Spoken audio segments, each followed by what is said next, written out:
এইগুলা ছেড়ে দেন, এগুলা ছেড়ে দেন, এগুলা দিয়ে হবে না। টাউট বাটপারের জন্য আর রাজনীতি নাই। গণ অভ্যুত্থানের পরে যে রাজনীতি, যেই দেশ, যেই স্বপ্ন, সেখানে টাউট বাটপার, চোর বাটপারের কোন স্থান নাই। আর টাকা পয়সা দিয়ে কেন্দ্রীয় নেতা কিনে, কেন্দ্রীয় নেতা দিয়ে নারায়ণগঞ্জের নেতৃত্ব করবেন, তা হবে না। এটা কেউ মেনে নেবে না, এই এলাকার জনগণ কেউ মেনে নেবে না। আর ফাঁকা গুলি কম দেন, ফাঁকা গুলি অনেক ছাড়তেছেন, অনেক মানুষকে আপনারা বিপদগামী করতেছেন।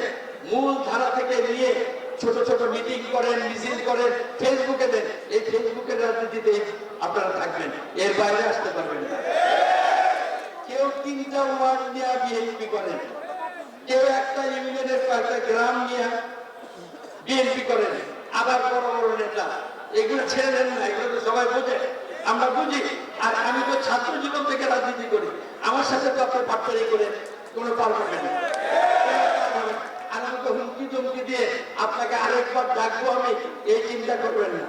এই চিন্তাটা, আমি সাধারণ মানুষ, সাধারণ কর্মী নিয়ে কাজ করি, এই কর্মীদেরকে নিয়ে আমি থাকতে চাই।